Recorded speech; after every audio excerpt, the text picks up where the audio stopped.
everyone, welcome back to my YouTube channel. This is Madge, and for today's video we're going to talk about Venom Network Airdrop Season 2 guys. So here, in-announce nila na kasama na rito yung gumawa ng testnet before. So if you do or if you did testnet way back last year, this is it guys. And plus, kung ginawa nyo yung mainnet quest nila, kasama din dito. So let's check kung ilan makukuha natin, and I hope na maganda-ganda, diba? So we will see about it. So before we jump into it, make sure like this video, subscribe to my channel if you have that already, and ring that notification bell so you'll always be updated to my upcoming videos and off the clock episodes. So here, ayan, so ito yung hindi ko to nagawa kasi parang nawala lang ako ng gana, diba? Yung unang bigayan is NFT, so wala na ako ng gana. So, di ko ginawa itong mainnet nila, which is mga tasks, and you need to parang kailangan na ng mga Venom token na gas fee. So, something like that. And you need to stake, and may mga ganung quest or missions na kailangan gawin dyan. So, we will see about it. So, hindi ko na siya ginawa. Pero iba, may nakita ko ginawa nila. So, and then sabi naman nila, bukod sa testnet and this one, meron pa silang kinonsider na mga options para for the eligibility of their Season 2 airdrop. So, check natin kasi ipapakita naman nila dito, guys. But we never know kung ano yung magiging ratio nila, diba? Kung ano yung sa testnet. I think testnet lang yan sa akin dahil hindi rin naman ako nag-hold ng Venom. Although meron akong 2 Venom na natira dahil ngayon kinilim ko, diba, NFT. So, ayan. So, congratulations. Your second season rewards. So, ayan. So, i-ano natin yan. Maganda yung itsura nung pagka-Venom. But, sana, ang maganda is yung bigayan nila ng token.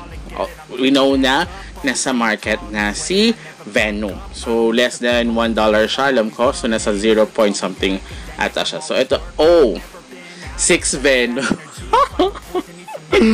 Oh my god, although malit na naman yung fee ng Venom, pero my god, ang baba nung binigay nila. So dito, mas malalaman mo na don't siya or hindi maganda yung bigayan. So hindi naman siya masasabing scam, but hindi talaga possible din na scam dahil hindi niya sunod yung kanilang bigayan. But yun nga, at least may binigay kesa wala, diba? So ito yun, Sparks, Cast, Time Wall, Venom Frog. So yan, Dragon Lazy. So kung meron kayo yan, I think mas malaki yung inyong makukuha, something like that. So ayun, pwede nyo na i-claim. So check nyo guys. So it's up to you kung gusto nyo i-claim or hindi. Total meron naman akong Venom na ingin ako, ayaw maklik. So meron naman akong Venom na token na natira. So alam ko naman din na maliit lang din naman yung gas fee or blockchain fee. As you can see here, I think 0.002. So ayan, 0.42, so something like that. Yun yung mawawala. So mayroon akong 2 Venom. So sa Venom na 6 na bibigay nila, less nga sa total of 8. I think more than 2 point something yan yung pag-claim ko ng NFT last time na nakuha natin sa yung ating last update regarding Venom.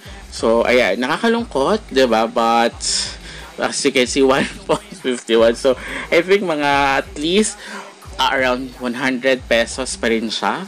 May pang 3-in-1 coffee tayo, guys. Pero, diba, syempre, pag sa exchange yan, baka hindi siya payagan. Like sa Bybit, I think, or sa BitGet, kailangan at least 10 USD kapag mag-exchange ka or mag-trade ka. Alam ko wala pang swap or convert kay Venom sa mga exchanges. So, kailangan mo pa ulit mag-trade ng USDT to Venom. But kaya it's up to you guys kung gusto nyo pang i-hold si Venom, kung i-hold nyo siya, kung kukunin nyo siya, i-claim nyo siya. So, it's really up to you. So, ito yung mga klase na hindi pa bore sa community at hindi gaano kaya ito yung possible na iwanan ng community guys.